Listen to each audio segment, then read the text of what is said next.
Hello friends, good evening to all of you. नमस्कार साथियों, कैसे हैं आप लोग? आशा आप लोग अच्छे होंगे। फ्रेंड्स, जैसा कि मैंने आप सभी से वादा किया था कि जल्द से जल्द एक नए राज्य का चुनावी समीकरण, चुनावी विश्लेषण और ओपिनियन पोल लेकर आएंगे, तो लेकर आ गए साथियों। बहुत सारे साथियों ने पुदुचेरी असेंबली का ओपिनियन पोल लाने को बोला था, तो साथियों आज आपके सामने मैं पुदुचेरी असेंबली 2021 का जो चुनाव होने वाला है उसका ओपिनियन पोल आपके सामने लेकर आ गया हूँ। तो चलिए फिर हम लोग देखेंगे किसकी बनेगी सरकार, कौन मारेगा बाजी, कौन बनेगा पुदुचेरी का किंग। फ्रेंड्स, देखिए आपके सामने सबसे पहले पुदुचेरी का नक्शा हमने यहाँ पे लगा दिया है ताकि आपको देखने में और समझने में आसानी हो। देखिए पुदुचेरी जो है कि 4 जिलों को या फिर कह सकते हैं 4 छोटे छोटे शहरों को मिलाकर बनाया गया है।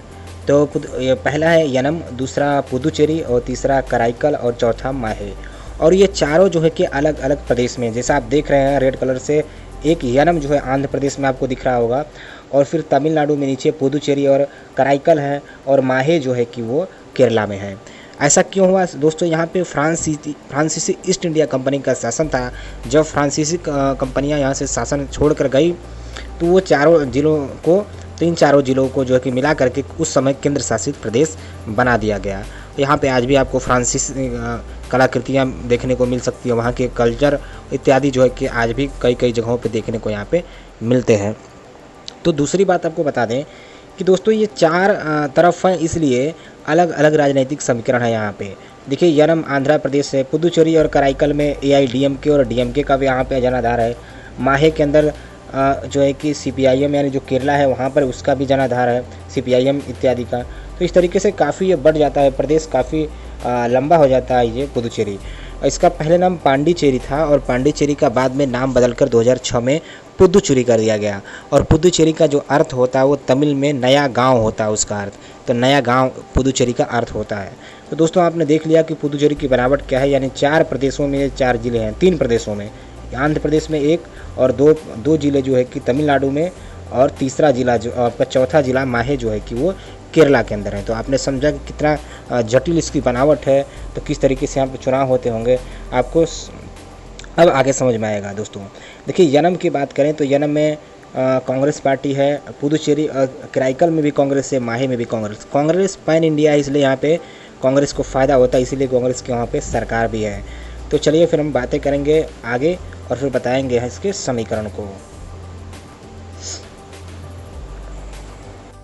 पुदुचेरी में बात करें सरकार की, तो पुदुचेरी में इस समय कांग्रेस पार्टी की सरकार है, और कांग्रेस पार्टी की ओर से जो है कि मुख्यमंत्री जो है वो वी नारायण स्वामी है, काफ़ी लोकप्रिय चेहरा है पुदुचेरी के अंदर। और इसके अलावा वहाँ की राज्यपाल जो है कि किरण बेदी है। प्रमुख विपक्षी पार्टी की बात करें तो वहाँ पे प्रमुख विपक्षी पार्टी है AINRC, जिसके नेता है एन रंगास्वामी। तो दोस्तों ये रहे जो है कि वहाँ की सरकार के बारे में जानकारी हमने आपको दी। चलिए अब देखेंगे कि कौन कौन सी ऐसी पार्टियां हैं जो प्रमुख रोल अदा करती हैं वहाँ पे चुनाव में, जिनका कुछ न कुछ अच्छा खासा प्रभाव है, जनाधार है। ऐसी पार्टियों को मैं थोड़ा बता देता हूँ आपको, ताकि आगे के समीकरणों को समझने में आपको आसानी होगी। दोस्तों बात करें यहाँ पे राष्ट्रीय पार्टी की, तो राष्ट्रीय पार्टियों में 2 पार्टियां हैं जो प्रमुख रूप से जो है कि पक्ष विपक्ष में रहती हैं। उसमें एक है भारतीय जनता पार्टी और दूसरी है कांग्रेस पार्टी। तो देखिए पुदुचेरी के अंदर बीजेपी का बहुत ज़्यादा अभी उतना जनाधार नहीं है, लेकिन कांग्रेस पार्टी पुदुचेरी के अंदर काफ़ी मजबूत है और वहाँ पे कई बार सरकार भी बना चुकी है। अब देखिए आपके स्क्रीन पे कुछ और पार्टीज आ गई हैं जो प्रमुख रूप से वहाँ पे सक्रिय हैं और अच्छा खासा जनाधार और अच्छा खासा वोट और सीटें लेकर आती हैं। इसमें सबसे पहले नंबर पर दिख रही होगी आपको DMK, दूसरे नंबर पर PMK, फिर आपको दिख रहा होगा AIDMK, और नीचे आपको लेफ्ट पार्टीज दिख रही होंगी CPIM, CPM इत्यादि। तो फ्रेंड्स देखिए यहाँ पे मैं आपको एक बात बता दें, यहाँ पे इन पार्टियों का रोल क्या है और कैसे है। देखिए क्योंकि पुदुचेरी और कराईकल जो है कि कहाँ पड़ते हैं, ये दोनों तमिलनाडु के अंदर पड़ते हैं, इसलिए तमिलनाडु में DMK, AIDMK, PMK इन सबों का प्रभाव है, इसलिए वहाँ पर इनको जो है कि फ़ायदा होता है। इन सबों को जो है कि वहाँ पे सीटें मिल जाती हैं, वोटा परसेंटेज इनका बढ़ जाता है। और लेफ्ट पार्टी की बात करें तो जो केरल के अंदर माहे है, तो केरला में CPIM का ज़बरदस्त प्रभाव है, इसलिए वहाँ पर CPIM को फ़ायदा हो जाता है। तो इसलिए ये पार्टियाँ हैं जो वहाँ के चुनाव को प्रभावित करती हैं। अब दोस्तों चलिए आपको मैं बता दूं कि प्रमुख लड़ाई किनके बीच होगी। तो मेन लड़ाई जो होने वाली है वो कांग्रेस और AINRC के बीच, ठीक है। AINR कांग्रेस के बीच जो है कि प्रमुख लड़ाई होगी। आपको चुनाव चिन्ह दिख रहा है दोनों, कांग्रेस का और AINRC का।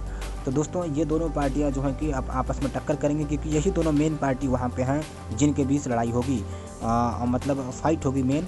और देखिए ये इसमें जो है कि एनआर कांग्रेस जो है कि वहाँ पे सरकार में भी रह चुकी है, जिसके नेता हैं एन रंगास्वामी। तो स्क्रीन पे आपके एन रंगास्वामी और वी नारायण स्वामी का फिगर दिखाई दे रहा होगा, इन्हीं दोनों के बीच वहाँ पे टक्कर होगी। तो कुल मिलाकर एनआर कांग्रेस और कांग्रेस दोनों के तरफ से जो है कि मुख्यमंत्री के चेहरे सामने रहेंगे। एक तरफ एन रंगास्वामी तो दूसरी तरफ वहाँ के वर्तमान मुख्यमंत्री वी नारायण स्वामी होंगे, और दोनों ही काफ़ी लोकप्रिय चेहरे हैं। और दोनों ने अपने दम पर जो है कि वहाँ पे बहुत कुछ कर दिखाया है, और वहाँ के चुनाव के नतीजों को उलटफेर करने का दोनों के अंदर दमखम है। तो चलिए फिर हम लोग देखेंगे आगे कि किस प्रकार का समीकरण बनता है। 2016 में किसको कितनी सीटें मिली थी, फिर 2019 के लोकसभा में क्या हुआ था, ये सारी बातें हम लोग देखेंगे, समझेंगे, तब हम नतीजों पर धीरे धीरे पहुंचेंगे और समझ पाएंगे कि वहाँ पे किसकी सरकार बन सकती है। देखिए अब आपकी स्क्रीन पे 2016 का परिणाम आपके सामने दिखाई दे रहा हो। इसमें क्या हुआ था, उस 2016 में कांग्रेस पार्टी सबसे बड़ी पार्टी बनकर उभरी थी। 15 सीटें कांग्रेस को मिली, AIDMK को 4 सीटें मिली, और उसके बाद एनआर कांग्रेस को 8 सीटें मिली, DMK को 2 सीटें, अन्य के खाते में 1 सीट गई। दोस्तों यहाँ पर आपको कुछ चीज़ें ध्यान देने वाली बातें हैं। ध्यान देना ये आपको, देखिए उस समय कांग्रेस का और DMK का गठबंधन था, जिन्होंने मिलकर 70 सीटें जीती, यानी पूर्ण बहुमत से 2 सीटें ज़्यादा इन लोगों ने जीता। और एनआर कांग्रेस और AIDMK का गठबंधन उस समय नहीं था, और एनआर कांग्रेस अकेले चुनाव लड़ी थी, AIDMK भी अकेले चुनाव लड़ी थी, भारतीय जनता पार्टी अलग चुनाव लड़ी थी। ये जो और अभी इनका 2019 में सभी का गठबंधन हो गया है, ठीक है।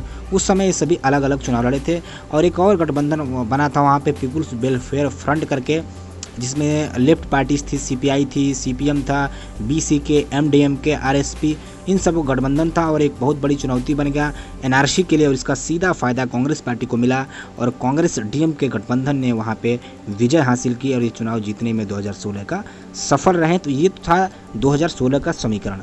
अब हम बताएंगे लोकसभा चुनाव का क्या हुआ। चलिए दोस्तों, अब बताते हैं 2019 लोकसभा चुनाव का रिजल्ट क्या हुआ था। दोस्तों तो ध्यान रखिएगा, लोकसभा जो 2019 का चुनाव हुआ, इसमें इंडियन नेशनल कांग्रेस विजयी रही, जिसको 56% वोट मिले, और AINRC यानी एनआर कांग्रेस को केवल जो है कि 31% वोट मिला, और ये दूसरे नंबर पे रही यहाँ पे। तो एक बात यहाँ ध्यान रखिएगा कि इस बार लोकसभा का जो चुनाव हुआ, इसमें गठबंधन बन गया था सभी पार्टियों का, ठीक है। तो UPA और NDA गठबंधन थे, और इन्हीं गठबंधन के थ्रू ये चुनाव लड़ा गया था। तो इसका आपको बिल्कुल ध्यान रखना चाहिए। 2016 में गठबंधन नहीं था, लेकिन इस बार गठबंधन बन गया था 2019 में, और यही लगभग गठबंधन कंटिन्यू करेगा 2021 के विधानसभा चुनाव तक। तो देखिए वोट परसेंटेज 56% कांग्रेस को मिला, और 31% वोट जो है कि एनआर कांग्रेस को मिला। चलिए फिर 2021 विधानसभा चुनाव के लिए जो हमने ओपिनियन पोल किए हैं उसकी बात आप करेंगे। देखो दोस्तों, एक बात आपको यहाँ पे बता दें कि जो यहाँ पे मुख्य चुनावी मुद्दा होता है वो पर्यटन और मत्स्य पालन से संबंधित होता है, क्योंकि जो वहाँ के लोगों की जो आर्थिक आमदनी का मेन जरिया है वो पर्यटन और मत्स्य पालन है। इसलिए इससे संबंधित तमाम चीज़ें जो है कि होती हैं, और इन्हीं को सबसे ज़्यादा मुद्दा जो है कि बनाया जाता है चुनाव में। देखिए हमने सबसे पहला क्वेश्चन पूछा है कि वहाँ के लोकप्रिय मुख्यमंत्री कौन है, सबसे ज़्यादा लोकप्रियता किसकी है। तो देखिए आपकी स्क्रीन पर आ जाएगा कौन सबसे ज़्यादा लोकप्रिय। 2 चेहरे आपके सामने आ गए हैं, एन रंगास्वामी का और वी नारायण स्वामी का। तो सबसे ज़्यादा किसको लोगों ने पसंद किया आप देख सकते हैं स्क्रीन पे।